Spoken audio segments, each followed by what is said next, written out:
The room reeked of oil, sweat, and rust. The stale air hung thick, suffocating in the dim glow of the single bulb that swayed above. Its faint flicker carved sharp, dancing shadows across the cracked concrete walls, making them seem alive. Silas Kane sat slumped in the center of the room, his arms lashed tightly behind a rusted chair that wobbled with the slightest movement. His head drooped forward, strands of dark hair sticking to his damp forehead, the left side of his face swollen and angry beneath a purpling bruise. Dried blood crusted at the edge of his mouth, and his breath came shallow, each inhale dragging fire across his fractured ribs. His shirt clung to him, damp and stained with sweat and grime, the faint metallic tang of his own blood lingering at the back of his throat. Across the table, Lieutenant Garrett sat like a blade waiting to strike. His elbows rested on the surface, his eyes fixed on Silas with predatory calm. The harsh angles of his armored shoulders cast jagged shadows against the wall behind him. His knuckles rapped against the steel table, slow, methodical beats that punctuated the silence like gunfire in the dark. "You're wasting my time, Kane." Silas didn't respond. He kept his breathing even, though each pulse of pain in his ribs screamed for attention. The cracked rib beneath his skin throbbed relentlessly, the memory of Eric's last blow still fresh and seething. Garrett's eyes narrowed, the lines around his mouth hardening.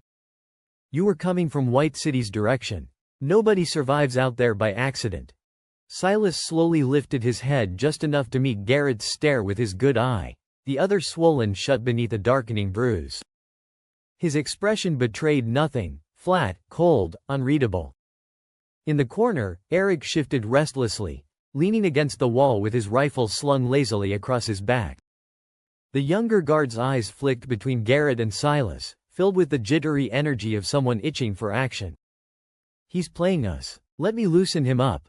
Before Garrett could answer, the heavy door creaked open, and Orianthi stepped inside, her boots clicking softly against the concrete floor.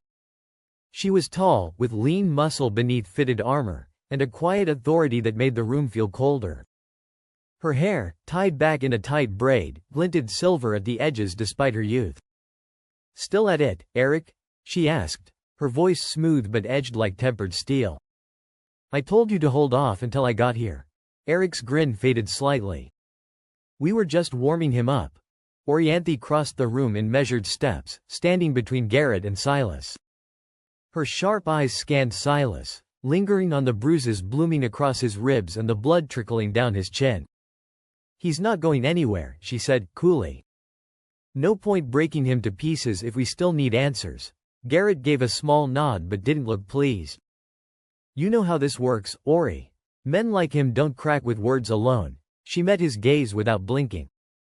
"They do if you know how to ask the right questions." Silas exhaled, watching the subtle power shift. He recognized the kind of control she wielded, not with brute force like Eric, but with precision, keeping the worst instincts of men like Garrett in check. Eric rolled his shoulders, stepping back. "Fine, but you're holding us up. Good. He's worth more alive than dead," she replied flatly. Her eyes narrowed as she turned back to Garrett.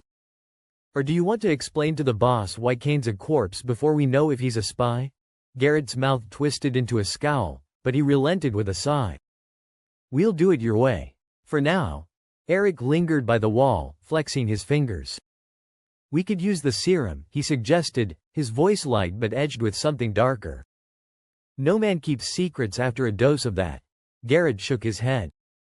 "Not yet. Too easy. A man like Kane needs to stew. Truth serum works, but fear lasts longer." Or, Eric added, glancing at Orianthi, "we let the boys in the barracks have a turn." Her stare hardened. "That's not happening." Garrett raised a hand.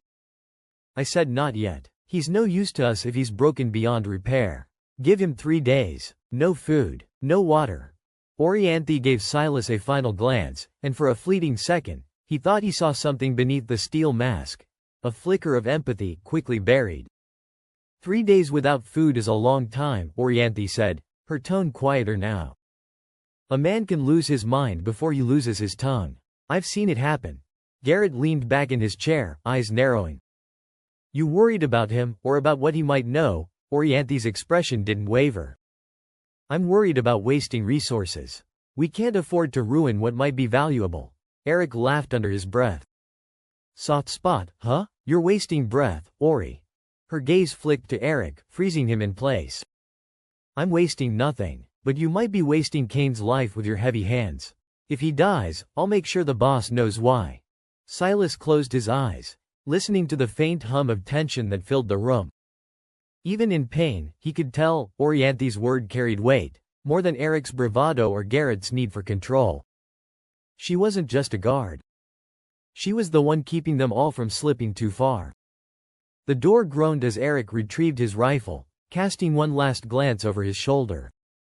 The heavy slab slammed shut, leaving Silas alone in the stillness, listening to the hum of the flickering light and the faint rasp of his shallow breaths. Rumors whispered of White City drifted through the interrogation like a phantom. It was said that no one left the city once they entered, and those who approached its towering walls disappeared without a trace. Garrett's paranoia wasn't without reason. White City wasn't just a place. It was a threat. Orianthi watched the door close behind Eric, the clang of metal echoing in the silence. Her eyes shifted back to Silas, assessing him with an intensity that pierced through his stoic facade. She took a step closer, her movements fluid and deliberate. Silas met her gaze, unflinching despite the pain gnawing at his body. She stopped just within arm's reach, close enough for him to see the fine lines of experience etched into her face, barely visible beneath the harsh light. Silas, she murmured, her voice low enough that only he could hear. I can keep them off you for a while. He didn't react, but she saw the flicker of acknowledgement in his eyes. But you still have to answer the question sooner or later, she continued, her tone carrying a mix of warning and something almost like understanding. Silas's lips tightened, a silent refusal. He'd been through worse and had no intention of breaking now. But Orianthi's proximity brought an unexpected sensation, a strange, electric chemistry that neither fully understood but both could feel. Her breath was warm against his skin as she leaned closer. You're tougher than they think, she whispered. But toughness only goes so far. Silas held her gaze, sensing layers behind her words. Experience, perhaps loss. He wondered how much she had seen and what had hardened her resolve yet kept a core of empathy intact. For a moment, their eyes locked in silent communication, a tenuous thread connecting them amidst the bleakness. It was a chemistry forged not by attraction but by mutual recognition, warriors who understood the unspoken rules of survival. Orianthi straightened, stepping back but not breaking eye contact. The flicker of empathy returned, more visible now but still controlled. She wasn't offering salvation, she was offering time, a precious commodity in their brutal world. I'll buy you what time I can, she said quietly. Use it wisely. Silas gave a small nod, acknowledging her effort without words. The room seemed to grow colder as Orianthi turned away, the brief moment of connection dissolving into the reality of their situation. As she walked toward the door, Silas couldn't help but feel a spark of something unfamiliar, a glimmer of hope or perhaps just a sliver of respect for the woman who balanced on the knife edge between duty and compassion. Orianthi's boots clattered on the concrete floor as she exited the cell. Marcus, the chief of security, followed closely, his weathered face contorted in anger. He seized her arm, pulling her to face him in the dimly lit corridor. What the hell was that? His fingers dug into her armor. Getting chummy with the prisoner, Orianthi's silver-threaded braid glinted in the light as she jerked her arm free. Her eyes narrowed, mirroring his intensity. Take your hand off me. The steel in her voice made him step back. You want answers? You won't get them by breaking him. Marcus's face turned red. So you do have a soft spot for him. Is that it? I have a soft spot for results. She squared her shoulders, her height advantage making him look up. You've been at this how long? 20 years? And how many prisoners have you lost to overzealous questioning? He crossed his arms, jaw tight. You're playing with fire, Ori. Do you even know what you're doing? A cold smile spread across her face. More than you think. I've broken tougher men than him, without leaving a mark. She leaned in, her voice lowering. The difference is, mine lived to talk. The room was cold, but sweat trickled down Silas Kane's temple as he leaned back in the rusted metal chair, his wrists bound tightly behind him. The flickering light overhead buzzed faintly, a dull reminder that silence rarely lasted long in Fraction X's interrogation rooms. Beyond the cracked window, the shadow of the White City loomed over the horizon, visible even through the grime-streaked glass. Lieutenant Garrett paced the room, his boots echoing sharply against the concrete floor. "I don't like when people lie to me, Kane," he said, pausing to stare at Silas. "You came from the White City's direction. Nobody just walks by that place without reason." Silas's eyes drifted toward the window. Even shackled, his gaze carried weight. The White City was always there, bleeding pale light across the wasteland as if mocking those left to rot outside its walls. His chest tightened at the sight, memories clawing their way forward, unbidden and unwelcome. "You think I got inside?" Silas's voice was hoarse, but there was steel behind it. "No one gets in. You know that." Garrett's lips curled into a thin smile. "Funny thing is, I think you did. And I think you know something about those walls the rest of us don't." Silas said nothing. He let the silence sit between them, cold and heavy. But Garrett wasn't the kind of man to enjoy silence for long. Garrett straightened, stepping back from the table. He studied Silas with a mixture of amusement and curiosity, as if trying to decipher a puzzle he already knew was missing pieces. "I think you're lying," Garrett said. "But that's fine. We have time." Silas shifted his gaze to the window once more. The White City stared back, distant yet suffocating. Whatever Garrett thought he knew didn't matter. The city had taken enough from Silas already. As Garrett exited the room, the door clanging shut behind him, Silas let his head drop back against the chair. The cold from the metal seeped into his skin, but it wasn't enough to keep the memories at bay. Outside, the White City's pale glow stretched across the horizon, indifferent to the men who fought and died beneath its gaze. The dim light flickered again, casting long shadows over the room as Silas shifted against the ropes binding his wrists. His muscles ached from hours of confinement, but his mind stayed sharp, counting every second Garrett was gone. He tested the ropes quietly, feeling for weaknesses. The knot wasn't perfect. Eric, the younger guard, had tied it in a rush after the last interrogation session. Silas twisted his wrists, feeling the coarse fibers loosen slightly. His eyes flicked to the cracked window. Beyond it, the White City loomed like a ghost, but it wasn't the city he feared now. It was Garrett. And he knew Garrett would return soon, angrier and less patient. Footsteps echoed faintly from the hall. Silas froze, breath held. The guard outside the door shifted but didn't enter. Eric. Too green for this line of work. Silas worked quickly. With one last tug, the rope slipped free, and he pulled his arms forward, rubbing feeling back into his wrists. He stood, muscles groaning in protest. The lock on the door rattled. Silas pressed himself against the wall beside the frame, heart pounding but his expression calm. The door creaked open. Eric stepped inside, rifle slung lazily over his shoulder. Silas struck fast, one hand closing around the barrel of Eric's rifle, the other smashing into his throat. Eric choked, eyes wide with panic as he crumpled to the floor. Silas knelt, easing the rifle from Eric's hands. He didn't need to kill the kid, just get out. He slipped into the hallway, rifle in hand, keeping low as he followed the sound of distant voices. The compound was quiet, most of Fraction X settling down for the night. Silas passed through the armory, spotting a jeep near the outer gate, crates of ammunition strapped to its sides. Perfect. Garrett's voice carried from deeper within the compound. Silas didn't wait to hear more. He climbed into the jeep, fired the engine, and tore through the perimeter fence as alarms blared behind him. Silas drove for hours under the fading sun, the jeep rattling over cracked earth and scattered debris. The vehicle groaned with each bump, but Silas pressed on, eyes fixed on the horizon. His thoughts stayed focused on the mission: escape, survive, find answers. The stronghold shrank in the rearview mirror, replaced by the vast emptiness of the wasteland.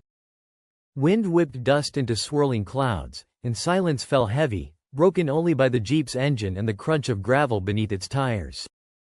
He glanced at the gas gauge. Running low. He had to make it count. As dusk approached, he spotted movement ahead, dark shapes flickering against the pale sky. Silas slowed, peering through the grime-streaked windshield. It wasn't until he got closer that he saw it. Rustbrook. The village looked like a patchwork quilt stitched from rusted metal and weathered wood. Makeshift defenses, barbed wire fences and rickety watchtowers encircled it like a protective cocoon. Smoke rose lazily from a few chimneys, mingling with the evening air. Silas knew Rustbrook's reputation for turning away strangers. Rolling into the village in a stolen jeep loaded with ammunition would get him shot on sight. He needed a different approach. He veered off the road, steering the jeep into a dense thicket a few miles from the settlement. The vehicle bumped and jolted as it left the beaten path, its tires crunching over dry brush and snapping twigs.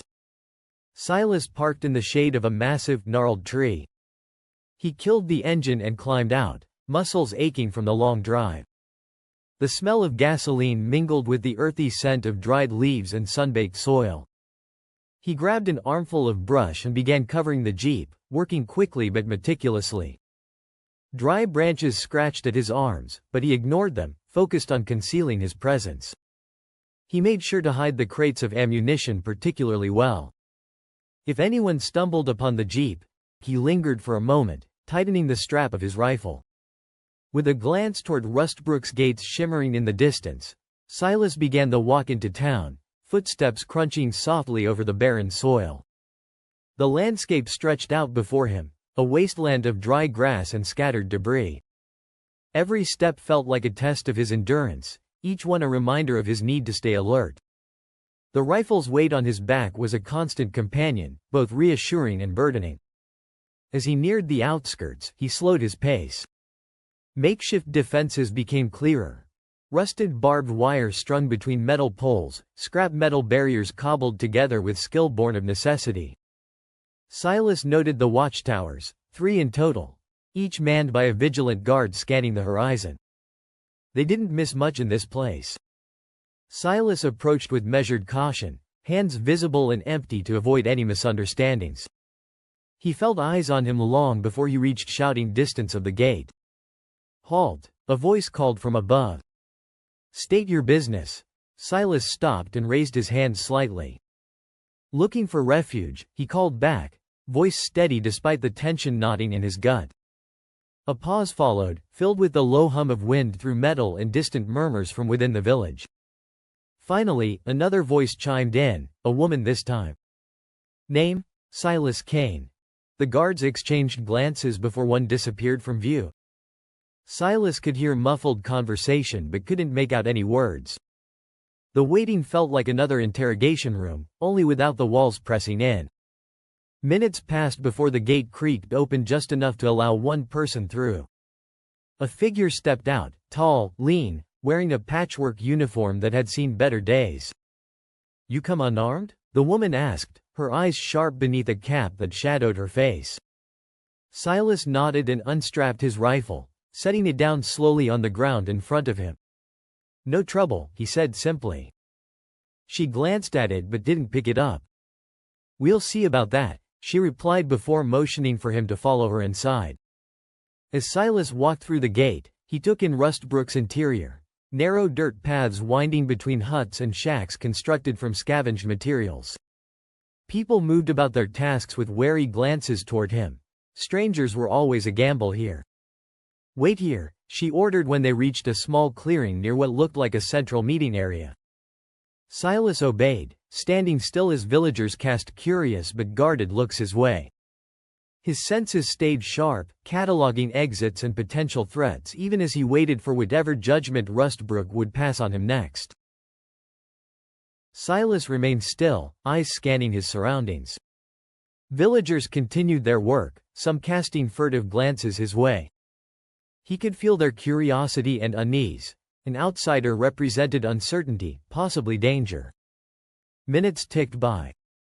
The sun bore down, its relentless heat amplifying the fatigue that had settled deep in his bones. He shifted his weight from one foot to the other, resisting the urge to sit or lean against anything that might signal weakness. The door opened again, and a man emerged, broad-shouldered with graying hair and a face lined by years of hard decisions. His gaze met Silas's with an intensity that spoke of authority and experience.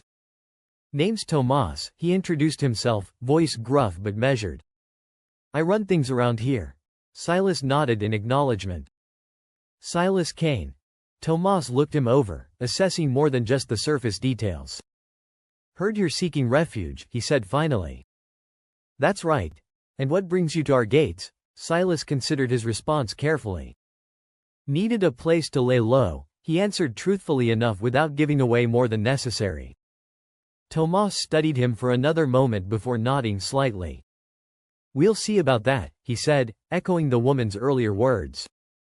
He turned back toward the building and motioned for Silas to follow him inside. The woman fell into step beside them as they entered the dim interior of Rustbrook's central hub. A figure emerged from the shadows near the blacksmith's outpost, moving with a familiarity that set Silas on edge. The man wore a long, weather-beaten coat that brushed against his patchwork armor, the metal pieces clinking softly with each step. As he stepped into the light, his scruffy beard and sharp features became more visible, revealing a face that had seen its share of hardship.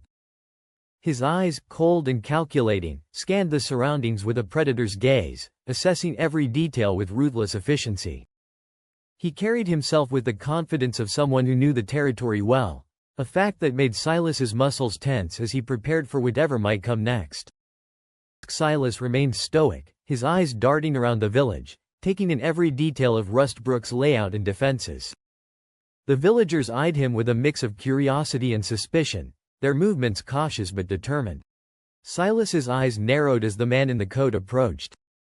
The sharp green eyes and lean, weathered face triggered a flood of memories. Trapper Reed, an old companion from his army days, stood before him. The years hadn't dulled Trapper's edge, if anything, they'd honed it to a razor's sharpness. "Didn't expect to see you here," Trapper spoke, his voice gruff but tinged with curiosity. "You look like you've been through hell." Silas offered a slight nod, keeping his expression neutral. "Could say the same for you, Reed." Trapper let out a dry chuckle, glancing around the village. "Rustbrook's a far cry from our old stomping grounds. But it's home now." Silas scanned the settlement, noting the makeshift defenses and wary villagers. "Seems like you've managed to keep it standing." Trapper's eyes hardened slightly. "We've had our share of trouble. Raiders mostly, but we've held our own." He studied Silas for a moment before adding, "Why are you really here, Kane?" Silas hesitated. Trust was a luxury he couldn't afford right now. "Just looking for a place to lay low." Trapper's gaze didn't waver. "This place doesn't take kindly to strangers who bring trouble." "Not planning on causing any," Silas replied evenly. For a moment, silence hung between them, thick with unspoken history and the weight of past battles. Finally, Trapper nodded. "All right then," he said, his tone grudgingly accepting.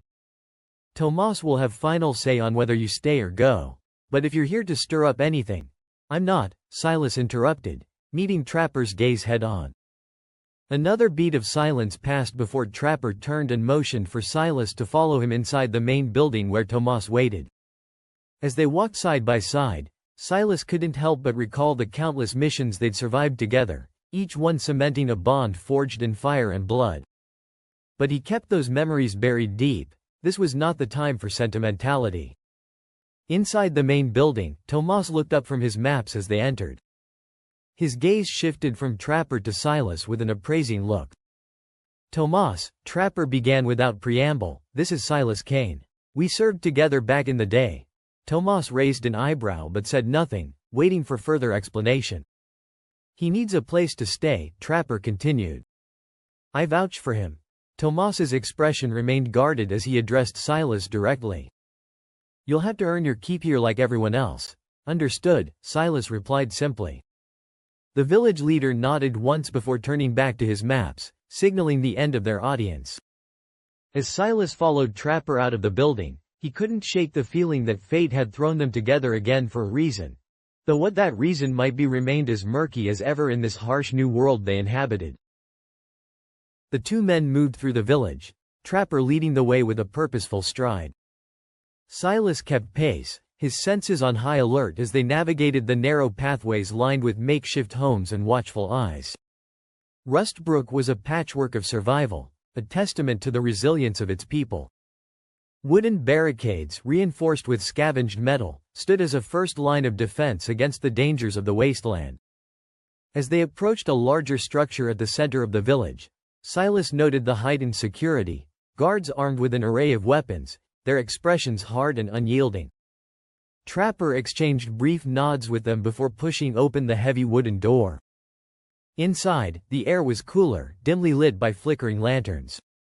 The room was sparsely furnished but functional, maps and charts spread across a large table dominated the space. 3 figures sat behind it, their expressions a mix of authority and wariness. "Elders," Trapper began, his tone respectful yet firm. "This is Silas Kane. He's got something you'll want to hear." The elders turned their gaze to Silas, their eyes sharp and assessing. An older woman with silver hair pulled back into a tight bun spoke first. "Welcome to Rustbrook, Mr. Kane," she said, her voice calm but commanding. "We've heard about your escape. We need to know why you've come here." Silas met her gaze head-on, unflinching. "I'm not here to cause trouble," he said plainly. "I need refuge and I have information that might be valuable to you." Another elder leaned forward, his brow furrowed in thought. "Information about what?"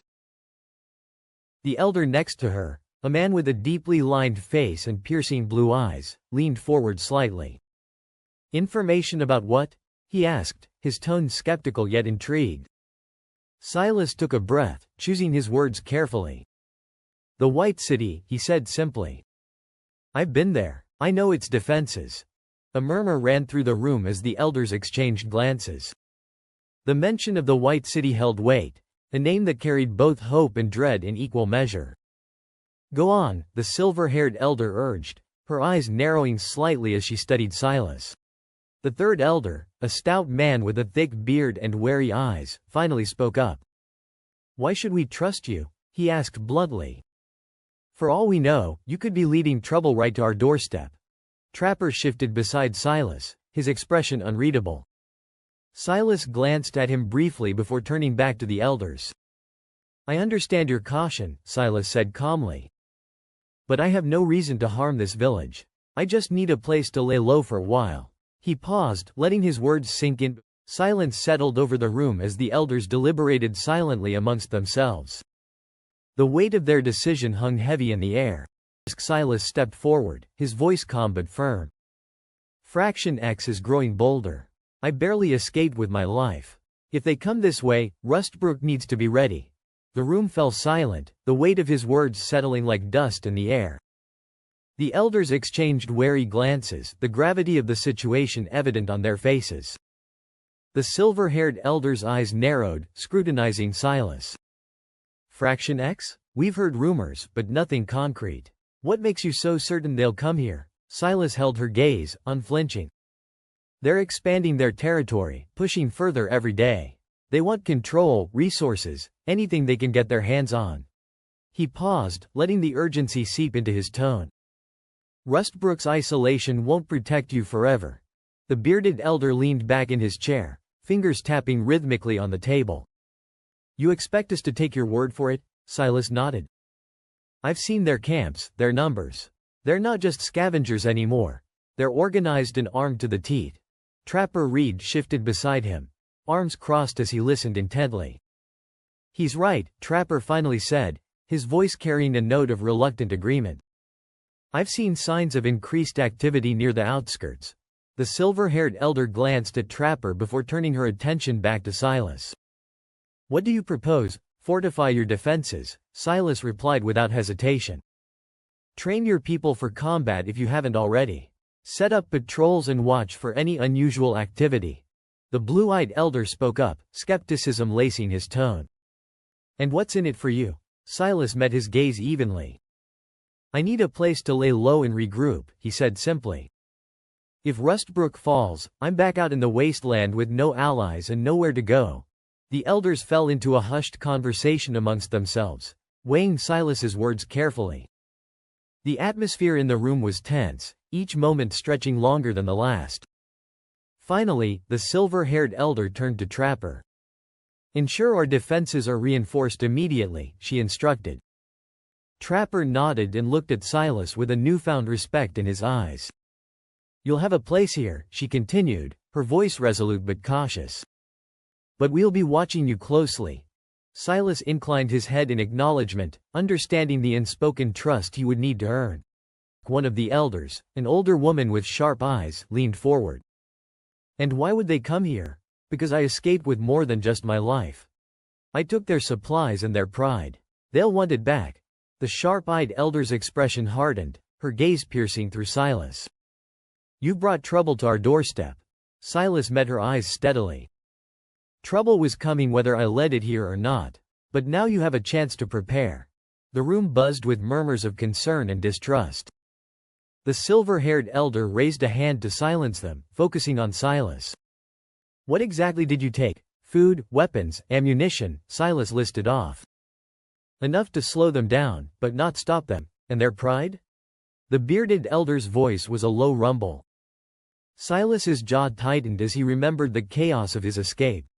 Silas took a breath, feeling the weight of their stares. "I took one of their armored vehicles. It's hidden outside Rustbrook, in a thicket." The elders exchanged glances, murmurs rippling through the room. Trapper Reed's eyes widened, and he leaned in closer. "An armored vehicle? Why didn't you bring it in?" Silas shifted slightly, mindful of the tension in the room. "Bringing it inside would have drawn attention. They're already looking for me, and an armored vehicle would be a beacon. I couldn't risk leading them straight here." The silver-haired elder nodded slowly, considering his words. "And this vehicle, it's functional, fully operational," Silas confirmed. "Loaded with supplies and ammunition. It's a valuable asset, but also a target." The blue-eyed elder shook his head slowly. "You've made them desperate. Desperate and angry," Silas agreed.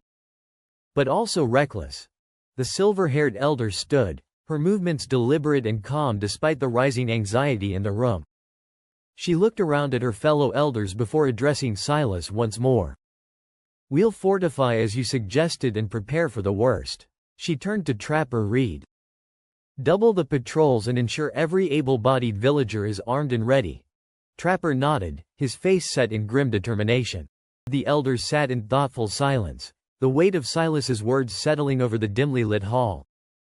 Trapper shifted his stance slightly, arms crossed as he watched the deliberation unfold. The air felt heavy, the crackle of the hearth the only sound in the room. Finally, Elder Miriam, the oldest among them, spoke. "If Fraction X truly believes you are their enemy, they won't let this go. But bringing conflict to Rustbrook isn't something we take lightly." Her voice carried a gravitas that commanded attention. The other elders nodded slowly, absorbing her words. Miriam's eyes moved to Silas, scrutinizing him with an intensity that seemed to weigh his very soul. "What assurance do we have that aiding you won't bring greater harm to us?" she continued, her tone even but firm. Silas stood his ground, meeting her gaze without flinching. "There are no assurances in a world like ours," he replied. "But I know their tactics. I can help you prepare." The blue-eyed elder leaned forward, elbows on his knees. "And what if they come for you? Will you stay and fight with us or leave us to fend for ourselves?" "I stay," Silas said firmly. "I owe you that much for your hospitality." The room fell silent again as they considered his words.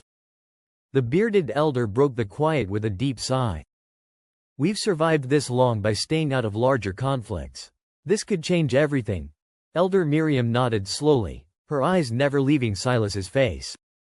"And yet, we cannot ignore the threat at our doorstep." She turned to Trapper.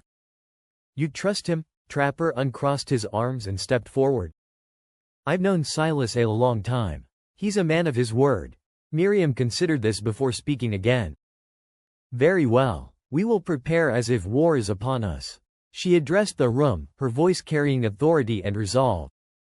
"Let every villager know what we face and what's at stake." The elders murmured their agreement before standing to leave.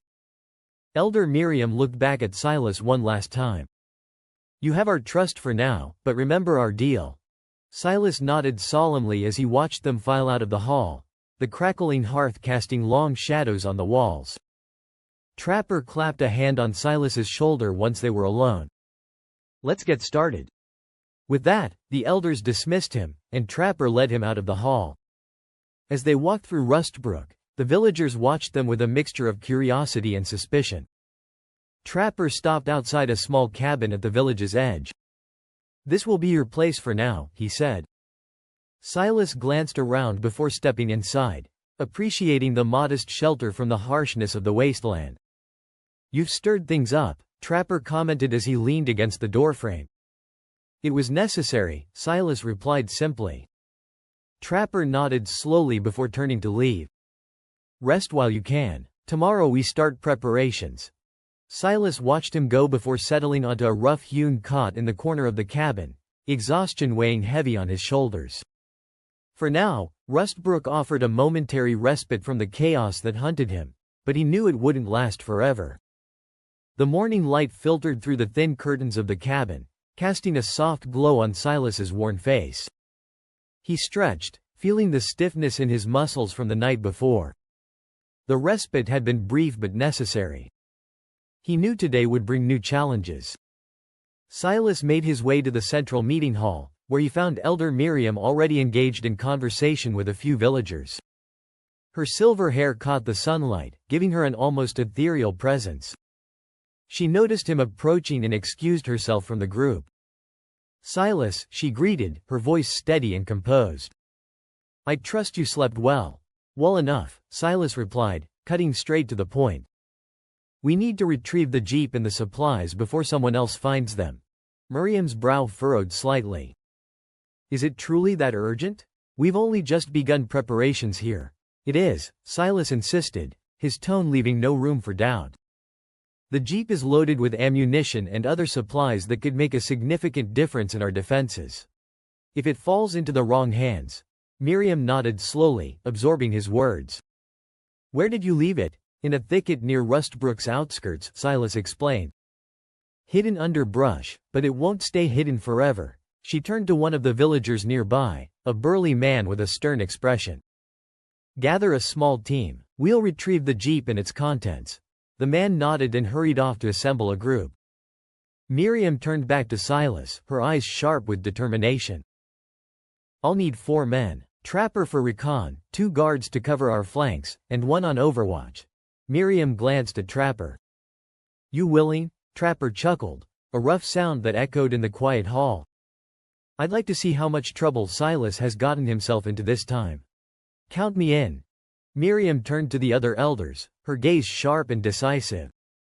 A brief, silent agreement passed between them. She then addressed Silas again, her tone firm. Take Reed and 3 from the watchtower rotation. Keep it quiet. Silas nodded, appreciating her swift decision-making. He looked over at Trapper, who gave a quick nod, already mentally preparing for the task ahead. We leave now, Silas stated, his voice brooking no argument. Trapper and Silas exited the hall, their boots crunching softly on the dirt path as they headed toward the watchtower. The morning air was crisp, carrying the scent of damp earth and impending rain. At the base of the tower, 3 guards stood at attention. Trapper grinned at them all. All right then, let's see if we can keep Silas out of trouble for once. They set off through the village gates with practiced ease, each member falling into their role seamlessly. The landscape around Rustbrook quickly shifted from cultivated plots to wild scrubland as they made their way toward the hidden jeep. Doyle takes overwatch, Silas said, nodding toward the hill crest just outside the perimeter. Briggs, you're on my left flank, Lex on the right. Trapper, you scout ahead, keep your eyes peeled for patrols. We stick to comms and stay spread out. Lex gave a sharp nod, adjusting her knife belt. Understood. Without wasting a moment, Doyle moved toward the hill crest.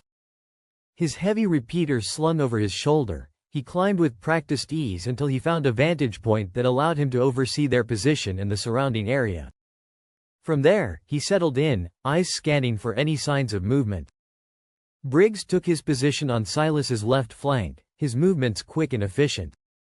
He kept his rifle at the ready, eyes darting from side to side as he moved.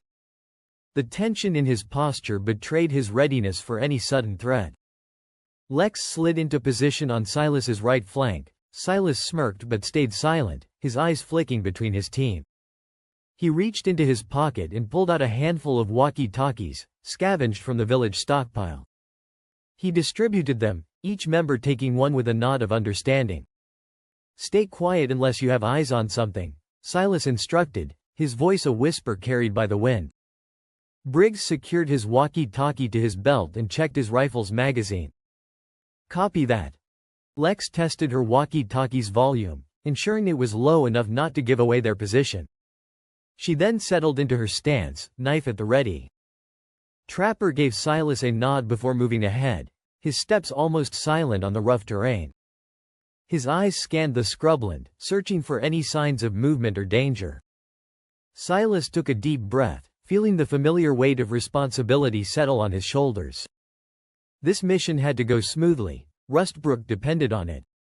He glanced back at Briggs and Lex, making sure they were ready before moving forward. The team moved in unison, each step calculated and careful. The silence between them was heavy but necessary, they all knew what was at stake. Doyle's figure was barely visible on the hill crest, but Silas could see the glint of his repeater in the dim light. Trapper signaled from up ahead, indicating that the path was clear. Silas motioned for Briggs and Lex to follow as he moved toward Trapper's position. As they approached the hidden jeep, Silas felt a sense of relief wash over him. The vehicle remained untouched and well concealed under the thick brush. "All right," he murmured to Trapper as they reached the jeep. "Let's get this done quickly." Briggs and Lex took their positions on either side of the jeep, keeping watch while Trapper and Silas began to clear away the brush. The air was tense with anticipation, each rustle of leaves or snap of twigs setting their nerves on edge. Silas worked efficiently alongside Trapper, both men understanding the urgency of their task. As they worked in unison to prepare for their return journey, Silas couldn't help but feel a brief flicker of hope. The mission was progressing smoothly so far, if they could just keep it that way until they were safely back within Rustbrook's walls. The engine sputtered, then roared softly to life beneath his hand. "Good to go," Silas whispered into the walkie. Briggs glanced over his shoulder, giving a curt nod before returning his gaze to their surroundings. Lex shifted slightly, muscles tensing as she remained poised to react at a moment's notice. Trapper moved closer, still scanning the horizon. As they finished securing everything and prepared for their return journey, Silas couldn't shake a growing sense of urgency. He knew time was against them. Every second spent out here increased their risk of being discovered by Fraction X patrols or worse. The engine's low rumble filled Silas's ears as they began their journey back towards Rustbrook, ever watchful for any signs of trouble along their path. Doyle's voice crackled over the comms. "Silas, you've got movement. Small patrol coming in from the west. 4 men, Fraction X markings." Silas's jaw tightened. The timing couldn't be worse. "Hold position," he ordered. "Let them pass." Trapper's voice followed, laced with tension. "They're cutting too close. We might need to hit first." Silas exhaled slowly, eyes narrowing as the faint shapes of the patrol crept into view along the ridgeline. The jeep could mean salvation or disaster, depending on what happened next. "Doyle, keep them in your sights," Silas said softly. "Nobody fires unless I give the word." The Wasteland held its breath as the patrol drew closer. Briggs shifted slightly, his finger resting near the trigger of his rifle. Lex's eyes flickered towards Silas, waiting for any sign to act. Trapper remained still, his sharp gaze fixed on the approaching figures. The patrol moved cautiously, scanning the terrain as they walked. They were close enough now that Silas could make out their gear, standard issue for Fraction X scouts. Mismatched armor and weapons likely scavenged from past raids. One of the patrol members paused, turning his head slightly as if he sensed something was off. Silas held his breath, willing himself to remain motionless. Doyle's voice came through again, barely a whisper. "They're stopping." Silas glanced towards Trapper, whose eyes met his with a silent question. Do we engage? He weighed their options quickly. If they attacked now, they risked alerting any other nearby patrols. But if they let these scouts get too close, stay ready, Silas murmured into the comms. The patrol continued to inch forward, their leader raising a hand to signal a halt. They were dangerously close to Doyle's position on the ridge now. Do we take them? Trapper's voice was tense but controlled. Silas hesitated for a fraction of a second longer before making his decision. Only if they spot us, he replied quietly. Time seemed to stretch as the patrol scanned their surroundings one last time. Silas could hear his own heartbeat pounding in his ears as he waited for what felt like an eternity. Finally, after what seemed like hours but was likely only minutes, the patrol leader motioned for his men to move on. The tension began to ebb slightly as they resumed their path westward, oblivious to how close they had come to danger. Silas let out a slow breath he hadn't realized he was holding and spoke into the comms again. Regroup at my position, he instructed quietly. One by one, his team emerged from their hiding spots and made their way back to him with practiced stealth. That was too close, Lex muttered as she rejoined the group. Yeah, Silas agreed grimly. Silas and his team moved with a renewed sense of urgency. They loaded the last of the supplies into the jeep and checked their surroundings one final time. Satisfied that the patrol was truly gone, Silas gave the signal to mount up. Briggs took point as the jeep roared to life, its engine a low growl against the backdrop of the wasteland. Lex settled in beside him, her eyes scanning the horizon.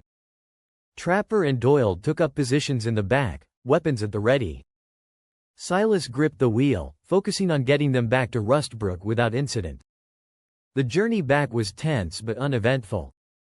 The sun dipped lower, casting long shadows across the barren landscape. Silas navigated the rough terrain with practiced skill, his mind already on the next steps once they reached safety.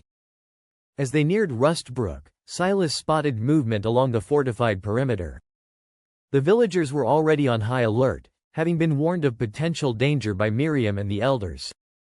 The makeshift gates creaked open as they approached, and familiar faces emerged from behind cover. Miriam stood at the entrance, her stern expression softening as she saw them return safely. You made it, she called out, relief evident in her voice. Silas brought the jeep to a halt inside the gates and killed the engine. All clear, he said as he stepped out, helping unload the supplies. Villagers quickly gathered around, eager to assist and see what had been brought back. Burke and Jax appeared from within the crowd, their eyes widening at the sight of the cache of weapons and supplies. You did good, Burke said, clapping Silas on the shoulder. We all did, Silas replied, glancing at his team with a nod of acknowledgement. The atmosphere shifted from tense anticipation to cautious optimism as crates were opened and supplies distributed. The villagers' weary faces brightened with hope.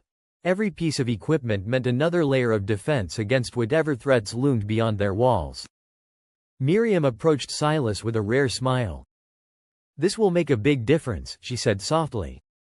Glad to hear it, Silas replied, his own expression easing for a moment. As night fell over Rustbrook, fires were lit and preparations continued. The village was far from safe, but tonight they had won a small victory. Silas watched as his team integrated back into their roles within the community. Briggs helping fortify defenses, Lex discussing strategies with Miriam, Trapper sharing intel with other scouts. For now, Rustbrook stood stronger than before, its people united by purpose and determination.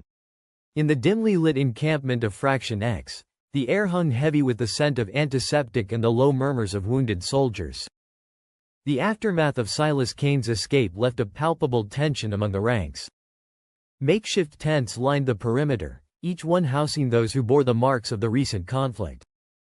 Lieutenant Garrett stood at the center of the camp, his face a grim mask of determination. He barked orders to medics and soldiers alike, ensuring every effort was made to heal and regroup. The camp's usual order had given way to a frenetic energy as they worked to tend to their wounded. Eric lay on a cot, his face twisted in pain as a medic cleaned and bandaged his wounds. His encounter with Silas had left him battered and seething with anger. "I should have killed him when I had the chance," he muttered through gritted teeth. "Save your strength," the medic replied without looking up. "You'll need it." Nearby, Orianthi moved through the camp with a quiet efficiency, her presence commanding respect.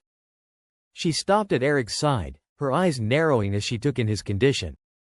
"You underestimated him," she stated bluntly. Eric glared at her but said nothing. The truth of her words stung more than his injuries. Orianthi turned her attention to Garrett, who was coordinating efforts with an intensity that spoke volumes about his frustration. "We need to reassess our security protocols," she said as she approached him. "Silas's escape is a clear indication we have weaknesses," Garrett nodded curtly. "Agreed. But first, we need to get our people back on their feet." In one of the larger tents, several soldiers lay in various states of recovery. Conversations were hushed but filled with resolve. They spoke of Silas not with fear but with a grudging respect for his cunning and resilience. "We can't let this happen again," one soldier said, his voice barely above a whisper. Another nodded, wincing as he adjusted his bandages. "Next time, we'll be ready." Orianthi moved from cot to cot, offering words of encouragement and assessing each soldier's condition with a practiced eye. Her leadership was unwavering even in this moment of vulnerability. As night settled over the encampment, the work continued without pause. The wounded were tended to, plans were revised, and a collective resolve began to take shape among Fraction X's ranks. Silas Kane had slipped through their fingers this time, but they were determined it would not happen again. In Rustbrook, the villagers gathered in the central square, a rare sight of camaraderie and celebration filling the air.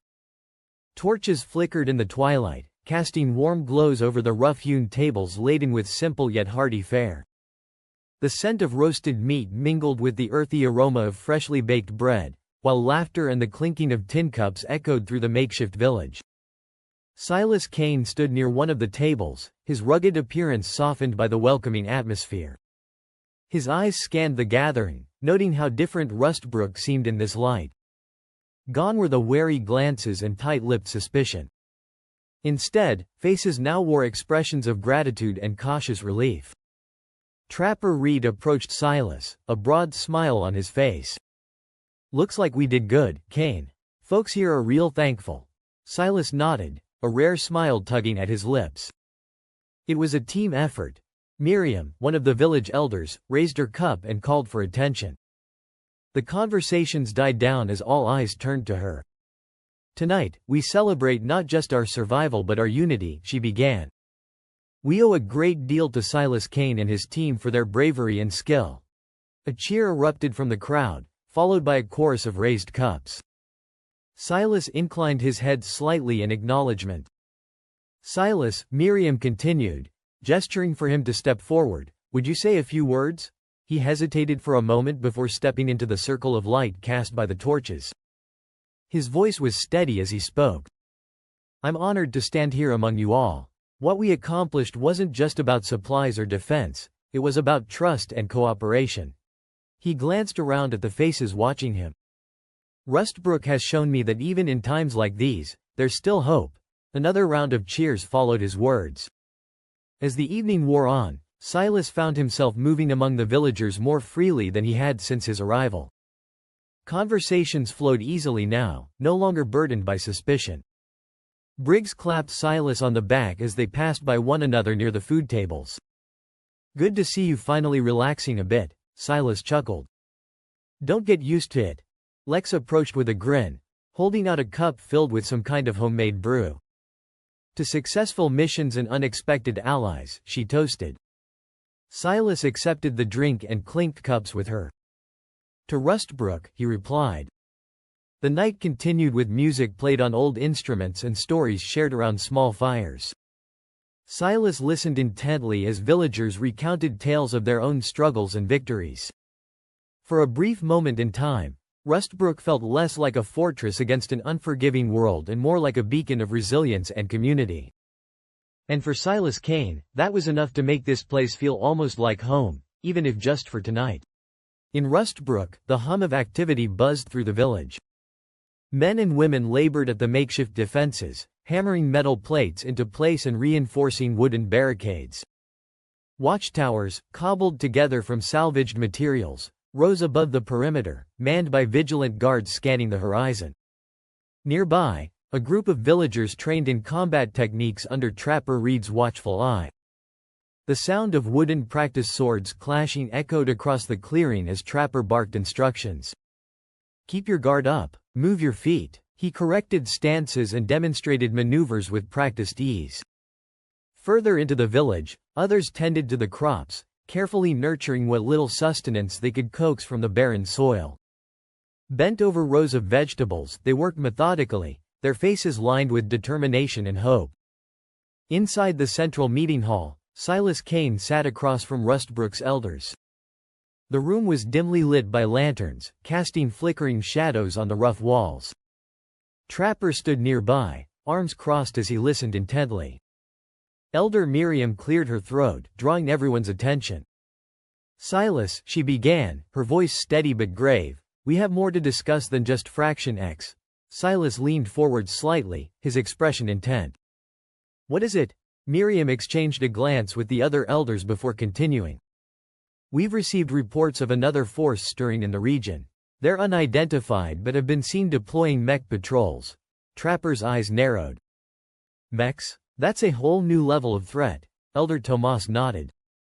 "Indeed, one of our trade posts was recently taken out by these patrols. The survivors described heavily armored units unlike anything we've seen." Silas felt a knot tighten in his stomach. "Do we know where they're coming from?" "Not yet," Elder Miriam admitted. "Our scouts are still gathering information, but it's clear they're organized and well-equipped." Trapper spoke up, his tone serious.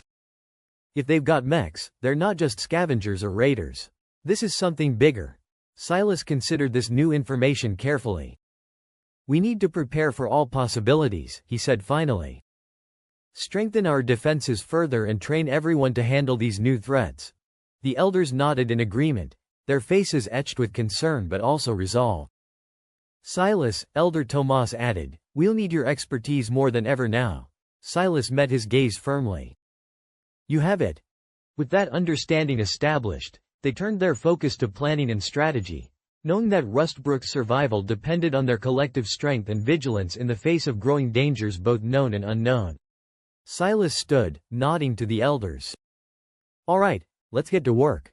We need to reinforce our defenses, train our people, and put small recon teams out there. We do what we can with what we have."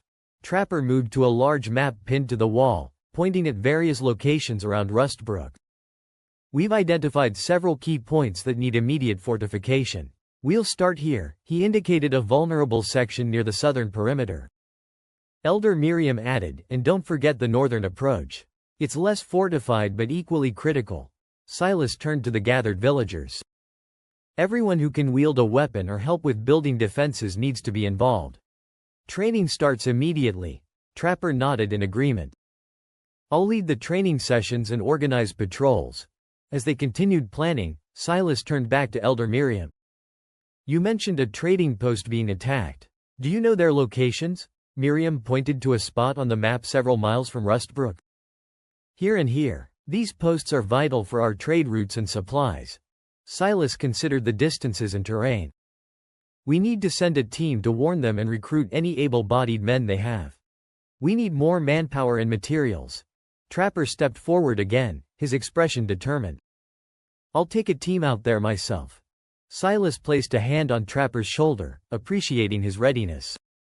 "Good. Take whoever you need and move quickly but cautiously. We can't afford any more surprises." Miriam nodded in agreement, her eyes reflecting both worry and hope. "We'll do our part here, Silas. Rustbrook will be ready." As the meeting concluded, Silas and Trapper began assembling their teams, each member understanding the urgency of their mission. The village buzzed with activity as everyone prepared for what lay ahead. Silas addressed his team one final time before they set off for the trading posts. "Stay alert and stick together. We bring back anyone willing to fight or help us build up our defenses." Trapper checked his gear, then turned to Silas with a resolute nod. "Let's move out." With that, they headed into the wasteland towards the trading posts, knowing that every moment counted in their fight for survival and preparation against whatever threats lay ahead. In Rustbrook, villagers worked tirelessly under Elder Miriam's guidance, reinforcing barricades and sharpening their combat skills under Trapper's direction when he wasn't on mission. The combined efforts of training within Rustbrook and outreach missions aimed at strengthening alliances marked a pivotal moment in their struggle for survival against mounting threats. Silas led his team through the rugged terrain toward the trading posts. The sun dipped low, casting long shadows over the wasteland. Among his group were seasoned traders and former scavengers, their faces etched with experience and determination. As they approached the first trading post, a small settlement surrounded by makeshift defenses, Silas signaled his team to stay alert but relaxed. They entered the post, where wary eyes tracked their every move. After noon, Silas greeted the traders, displaying an open palm to show he meant no harm. "We're from Rustbrook, looking to trade and share some important news." The head trader, a burly man with a grizzled beard named Bartok, stepped forward. "Rustbrook, what brings you out here?" "Need supplies and have some information to share," Silas replied. "Might be in your interest to hear us out." Bartok eyed him cautiously but nodded. "All right, let's see what you got." Silas motioned to Trapper and the others, who began unloading various goods they had brought for trade: ammunition, tools, and foodstuffs. As they haggled and exchanged items, the atmosphere grew more cordial. One of the traders, a lean woman named Alara, handed Silas a small bag of dried herbs. "Good for pain relief," she said with a smile. Silas nodded his thanks. "Appreciate it. Now, about that information," Bartok crossed his arms. "Go on." Silas took a deep breath. "Fraction X is on the move. They've been hitting settlements and trading posts like yours." Murmurs of concern spread through the traders. "We barely made it out alive," Trapper added. "Rustbrook's fortifying its defenses, and we need all the help we can get." Alara frowned. "And what do you propose?" Silas leaned in slightly. "Join us in Rustbrook. We can defend each other better together than apart." Bartok scratched his beard thoughtfully. "Strength in numbers, huh? What's Rustbrook got that we don't?" "A solid plan," Silas said firmly. "Training for combat, fortified defenses, and experienced fighters willing to stand against Fraction X." The traders exchanged glances before Bartok spoke again. "We'll need some convincing. Come see for yourselves," Trapper suggested. "Bring your best men and take a look at what we've built." Alara nodded slowly. "If it's as good as you say, we might consider it." Bartok extended his hand to Silas. "All right then, we'll send a few of our folks to check it out." Silas shook Bartok's hand firmly. "You won't regret it." With their trade completed, they moved on to the next post. Each stop followed a similar pattern: swift exchanges and cautious glances. Silas ensured their presence was brief yet efficient, knowing time was a luxury they couldn't afford. By midday, they reached the final trading post. This one was larger, more fortified. Silas felt a pang of unease but pushed it aside as they approached. "We need supplies," he stated, laying out their offerings. The head trader scrutinized them before agreeing to the exchange. As they loaded up on necessities, Silas's senses remained on high alert. Briggs noticed too and exchanged a meaningful look with him. "Almost done here," Briggs murmured. "Stay sharp," Silas replied. With the last of their trades completed, the team began their journey back to Rustbrook. The jeep hummed steadily beneath them as they navigated through the winding paths and open stretches of land. When Rustbrook came into view, relief washed over Silas briefly, until he saw Miriam waiting at the gates with a grim expression. "What's wrong?" he asked as soon as they stepped out of the vehicle. "We've been scouted," Miriam said tersely. "Mechs, no attack yet, but they were close." Silas clenched his jaw. "Everyone okay?" "For now," Miriam replied. "We need to be ready." Silas nodded and turned to his team. "Unload and prepare. We need everyone on high alert." Trapper moved quickly to help unload while Lex disappeared into the village to spread the word. Briggs stood guard at the gate alongside Doyle. Silas walked up to Miriam and met her gaze squarely. "We'll fortify our defenses." Miriam nodded slowly, determination hardening her features. We must. As Silas watched his team work seamlessly together, a fierce resolve settled within him. They would protect Rustbrook, whatever it took. Silas leaned against the central meeting table, listening as the newcomers outlined their observations. Bartok, the head trader, pointed to a rough map of the region spread out before them. His finger tapped insistently on a mark labeled, Old Prus Lookout. It's abandoned, but still stands, Bartok said. We used to avoid it, thinking it'd be swarming with raiders or worse. But if you can secure it, it's a perfect vantage point.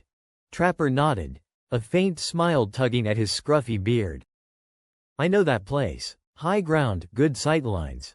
We could spot any approaching threats miles off.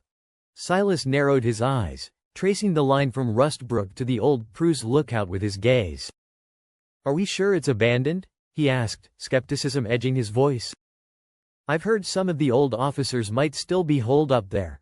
Bartok shrugged, the movement barely noticeable under his thick coat.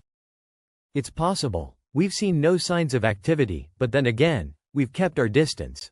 If those officers are still there, Trapper interjected, recruiting them could give us a serious advantage.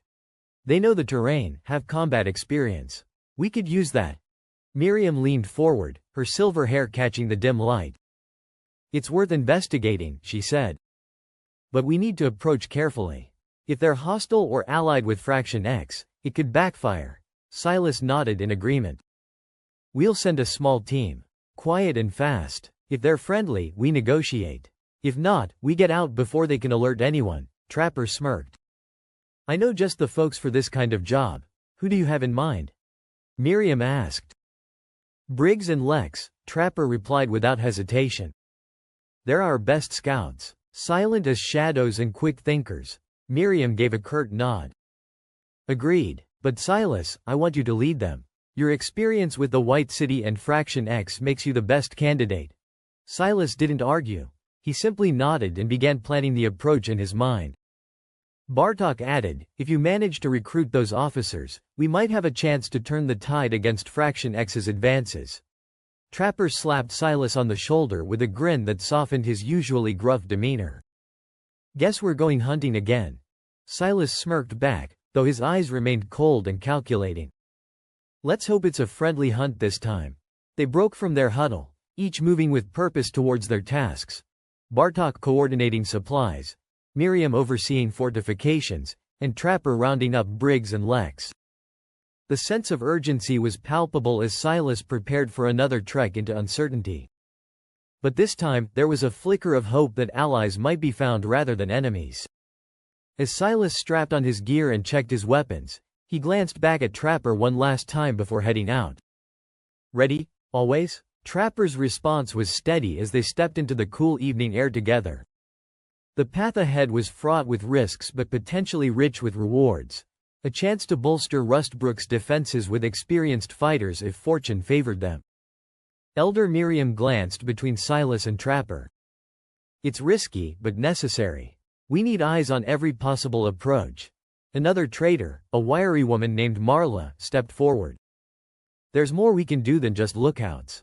We've got contacts, engineers who could help us build weapons and ammo. Maybe even reverse engineer some of the tech we've scavenged. Silas's eyes narrowed thoughtfully. Engineers could turn the tide. More firepower means we stand a better chance against Fraction X's mechs. Bartok leaned in closer to the map, his voice low but firm. We'll need to act fast. Get those engineers here and set up production before they strike again. Miriam nodded slowly. I'll send messengers to your contacts immediately. And we'll need volunteers to scout and secure that lookout. Miriam turned to Marla and Bartok. You two start drafting plans for the new defenses and weapons production with our current resources. The traders exchanged glances and nodded in agreement. Silas pushed off the table and moved towards the door, his mind already on the next steps. We leave at first light. Silas and his team, Trapper, Lex, and Briggs, set out from Rustbrook at dawn, joined by two guards, Carter and Nash. They moved on foot, careful and silent. The desert stretched before them, a barren expanse dotted with scraggly brush and rocky outcrops. Carter, you're on point, Silas ordered in a low voice. Nash, you take recon. Trapper, Lex, cover the flanks. The group fell into their roles seamlessly. Carter led the way with sharp eyes scanning for threats. Nash moved ahead and to the side, slipping through shadows like a wraith. Trapper took the right flank, his steps light despite his weather-beaten frame. Lex covered the left with silent precision, her knife belt secured and ready. Hours passed as they carefully made their way through the unforgiving landscape. The sun climbed higher, baking the earth beneath their feet. The team remained vigilant, every step calculated to avoid detection. A sudden motion in the distance made Silas raise his hand to halt. They dropped to the ground as a small raider party appeared over a dune, rough figures armed with makeshift weapons. "Stay low," Silas whispered. The raiders moved closer but seemed unaware of the hidden team. Holding their breath, they waited until the group passed before continuing their journey. Just as they thought the path was clear, a strange shape appeared on the horizon. It wasn't a vehicle, it looked like a robot. "Mech," Trapper hissed under his breath. The machine's sensors whirred as it noticed them. Without warning, it attacked. "Spread out," Silas shouted. Laser fire cut through the air as the mech advanced. Silas dove for cover behind a boulder, returning fire with precision shots aimed at weak points in its armor. Briggs and Lex flanked it, taking shots at its joints to slow it down. Carter and Nash provided suppressing fire from behind cover. The mech's weapons were fierce, energy bolts exploded around them. Carter took a direct hit to the chest and fell without a sound. Nash tried to drag him back but was struck down by another blast. "We've got to disable it," Trapper yelled over the chaos. Silas nodded grimly and aimed for its power core. His shot hit home, causing sparks to fly from its chestplate. The mech staggered but continued its assault. Briggs took another shot at its leg joint while Lex went for an exposed wire near its shoulder. The combined effort caused it to stumble and finally collapse in a heap of metal. Breathing heavily, Silas approached cautiously with Trapper by his side. They scavenged parts from the disabled mech, securing anything that could. The journey continued, each step a battle against the unforgiving desert. Silas led the remaining group, Trapper, Lex, and Briggs, forward. The loss of Carter and Nash weighed heavily on their minds, but there was no time to mourn. The sun blazed overhead, relentless and searing. Trapper moved steadily beside Silas, his experienced eyes scanning the horizon for any sign of danger. Lex kept her focus on their surroundings, every muscle tense and ready.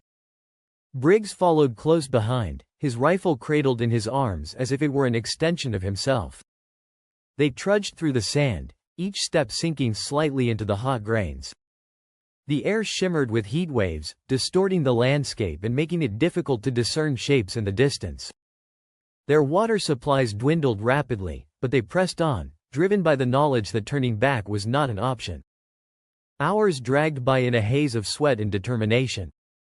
The desert seemed endless, a barren wasteland that offered no respite.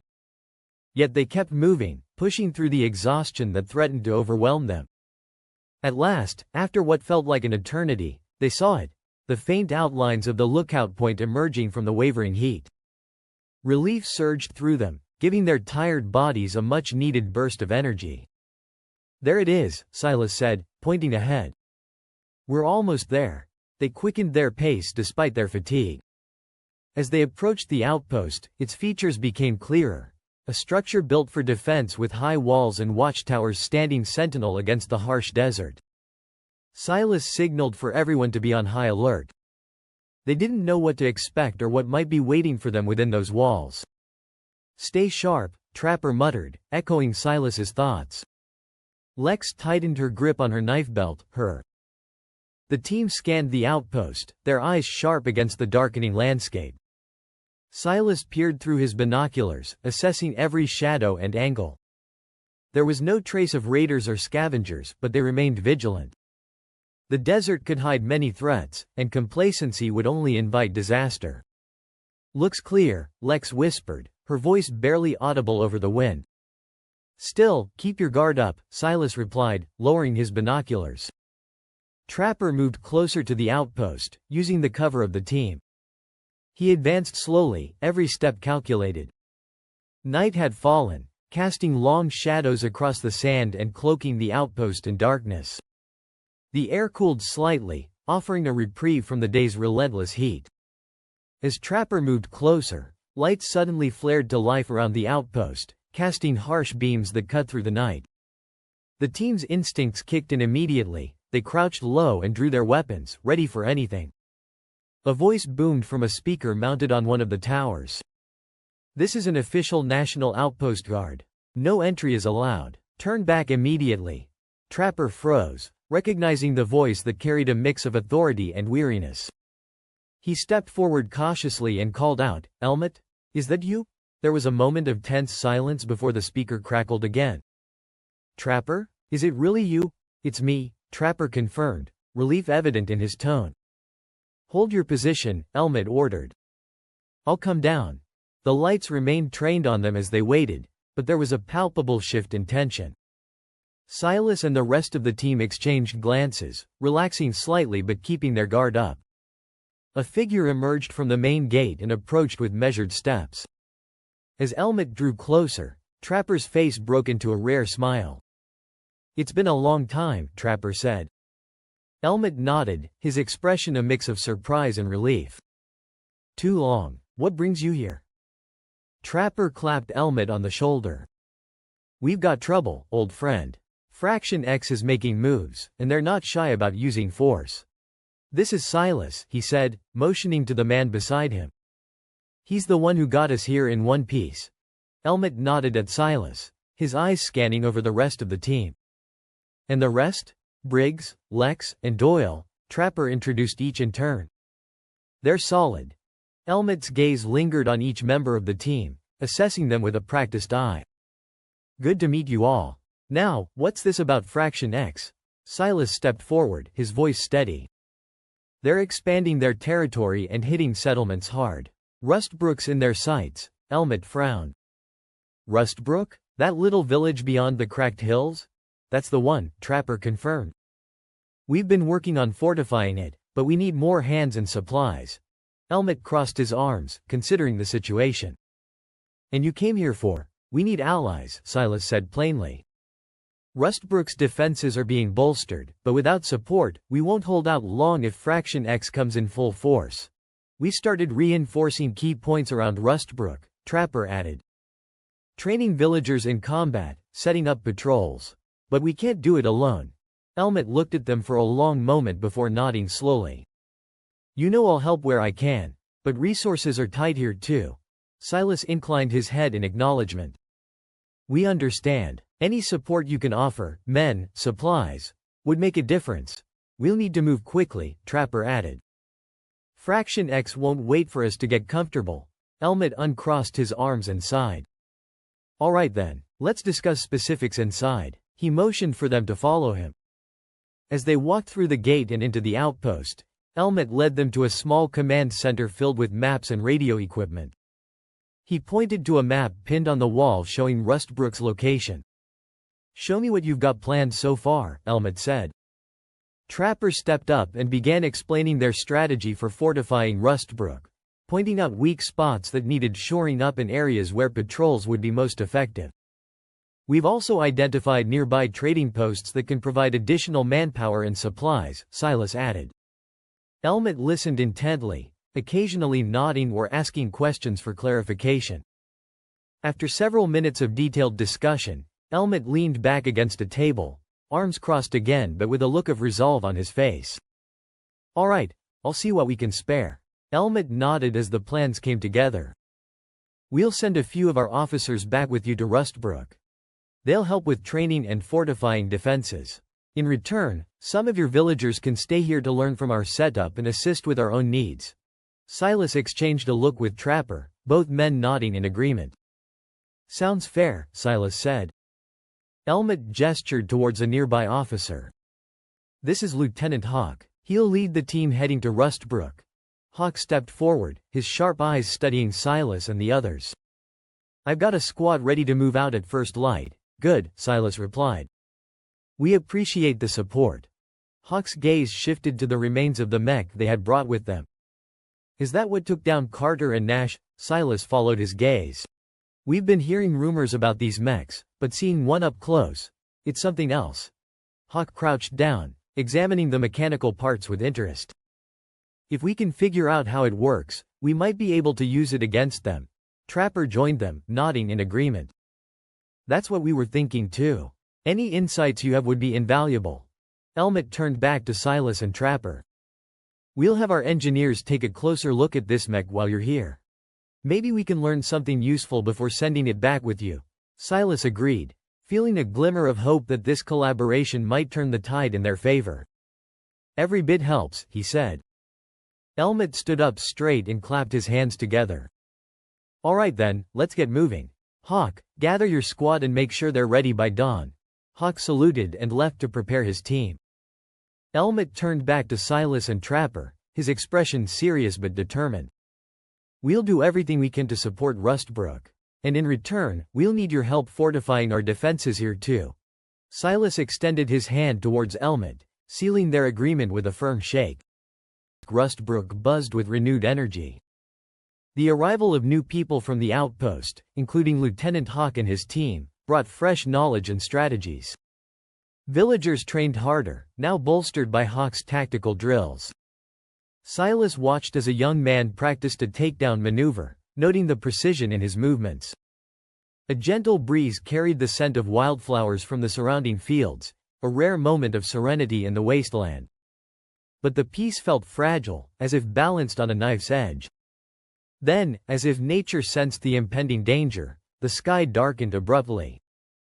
Ominous clouds rolled in, casting long shadows over Rustbrook. A chill ran down Silas's spine. He looked up, frowning at the sudden shift. The alarm sounded, a piercing wail that sent everyone into action. Fraction X, someone shouted. Silas sprinted to the gate, his heart pounding with adrenaline. Positions, he barked. Trapper Reed nodded, already coordinating villagers to man the defenses. The enemy swarmed over the hill like a dark tide. Chaos erupted. Villagers fired from makeshift barricades while others wielded spears and knives against the onslaught. Silas fought beside Trapper and Briggs, their movements synchronized from countless drills. Amidst the clamor of battle, Silas spotted a familiar figure, Orianthi, leading Fraction X's charge with cold precision. She cut through Rustbrook's defenders like a whirlwind of steel. Hold your ground, Silas roared over the din. Briggs tackled an enemy to the ground while Lex covered him with swift shots from her crossbow. Trapper took down another with his axe, but more surged forward. Orianthi pushed deeper into Rustbrook, her eyes locking with Silas's for a fleeting moment. He read determination in her gaze but also something else, a flicker of hesitation. Silas and Orianthi clashed in the center of the village. Sparks flew as their weapons met in brutal harmony. He could see her assessing him even in combat, weighing her options. A sudden burst of gunfire from Briggs distracted Orianthi long enough for Silas to disarm her. He pressed his blade to her throat but hesitated. Yield, he commanded. She glared at him but dropped her weapon. Villagers quickly restrained her while Silas scanned the battlefield. The tide had turned. Fraction X was retreating under relentless fire and fierce resistance. As calm returned to Rustbrook, Silas approached Orianthi, who sat bound but unbroken. "Why are you here?" he asked. "You know why," she replied, her voice steady despite her defeat. Silas crouched before her. "You're too smart for this chaos. Join us instead." Orianthi narrowed her eyes but remained silent, considering his words carefully amidst the rubble and aftermath of battle. Orianthi's silence stretched, broken only by the distant cries of wounded villagers and the crackle of burning debris. Silas watched her, searching for any sign that she might consider his offer. Around them, the village bustled with activity as survivors tended to the injured and fortified their defenses. "Silas," Trapper called out, approaching with urgency in his step. "We've secured the perimeter. What do we do with her?" Silas glanced at Orianthi, then back at Trapper. "We keep her under close guard. She's valuable." Trapper nodded, signaling 2 villagers to take Orianthi away. As they led her to a secure cabin, she cast one last glance over her shoulder at Silas, eyes narrowing in thought.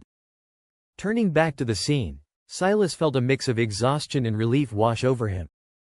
The village had survived another assault, but each attack left them more worn down. He knew they needed more than just brute strength to hold out against Fraction X. Silas, Elder Miriam's voice broke through his thoughts. She stood nearby, her face lined with worry and determination. "We need to talk." They moved to a quieter spot near the central structure. Miriam gestured for Silas to sit on a bench beside her. "The villagers fought bravely today," she began, "but it's clear we're stretched thin." Silas nodded. "We need more allies and better strategies." Miriam sighed, looking out at the bustling village. "We can't keep relying on just defense. We need to take the fight to them." Silas's mind raced through possibilities. "There's still that mech we disabled and brought back here," he said thoughtfully. "If we could reverse engineer it." Miriam raised an eyebrow. "That's risky, but necessary," Silas countered. "It might give us an edge." Miriam leaned back, considering his words. "I'll gather our engineers and see what they can do with it." As she rose to leave, Trapper approached again, this time with a grim expression. "Silas, there's something you need to see." They followed Trapper through the village until they reached the edge of Rustbrook, where a small group of villagers had gathered around something on the ground. "What is it?" Silas asked. Trapper pointed down at a piece of tattered fabric emblazoned with Fraction X's emblem. "We found this near one of the bodies." Silas knelt down, inspecting the fabric closely. It wasn't just any emblem, it was marked with symbols indicating rank and status within Fraction X. "This belonged to someone important," Silas murmured. Trapper nodded grimly. "Which means they'll be back, and in greater numbers." Silas stood up, clutching the fabric tightly in his hand as he looked out over Rustbrook once more. The village was safe for now, but he knew their fight was far from over. "We need to be ready," he said quietly but firmly. Miriam joined them, her eyes reflecting the same resolve. "We will be." The village buzzed with a nervous energy as Silas and Miriam made their way to the makeshift workshop where the engineers had started dismantling the captured mech. The interior was filled with the clanging of metal and the hiss of welding torches, a stark contrast to the tense silence outside. "We're making progress," one of the engineers reported, looking up from his workbench covered in scattered parts. "But it's going to take time to understand this tech." Silas studied the disassembled pieces, trying to decipher their functions. "Time isn't something we have much of." Another engineer wiped sweat from his brow. "We'll do what we can, but integrating this into our defenses is a challenge." Miriam placed a reassuring hand on Silas's shoulder. "They're doing their best." Silas nodded, though his mind raced with plans and contingencies. "We need to expedite this process. I'll talk to Bartok. See if he can spare some of his tech-savvy people." Leaving the workshop, they walked back through Rustbrook's narrow streets. Villagers paused their work to nod respectfully at them, a mix of hope and worry etched on their faces. As they neared the central square, Silas noticed Orianthi standing under guard near the secure cabin. Her gaze was fixed on him, intense and calculating. "Let me talk to her," Silas told Miriam. Miriam hesitated but then signaled the guards to step back slightly. Silas approached Orianthi, keeping his voice low. "Why are you here?" he asked directly. Orianthi met his gaze evenly. "You know why." Silas crossed his arms. "We need information about Fraction X's next move." She glanced around at the villagers bustling nearby before speaking again. "I might have some intel, but it comes at a price." Silas arched an eyebrow. "What price?" "My freedom," she replied without hesitation. Silas studied her for a moment, weighing her words carefully. Trusting Orianthi was risky, but desperate times called for desperate measures. "I can't promise that," he said finally. "But if your information is good, we can negotiate." Orianthi nodded slightly. Fraction X is planning an assault on Rustbrook soon, within days. They're amassing forces just beyond the eastern ridge. Silas felt a chill run down his spine despite the heat of the day. If she was telling the truth, they had even less time than he thought. "Why are you helping us?" he asked quietly. Orianthi's eyes flickered with something unreadable. "Because there's more at stake here than just your village or Fraction X." Before Silas could press further, Trapper approached with urgent news. "Silas, we've spotted scouts near the eastern perimeter," Trapper said breathlessly. Silas turned to Miriam, who had joined them upon hearing Trapper's words. "We need everyone ready," Silas instructed quickly. "And prepare for evacuation if necessary." Miriam nodded sharply and began issuing orders to nearby villagers. As chaos erupted around them, Silas locked eyes with Orianthi once more. For now, she remained an enigma, one that could tip the balance in their favor or lead them to ruin.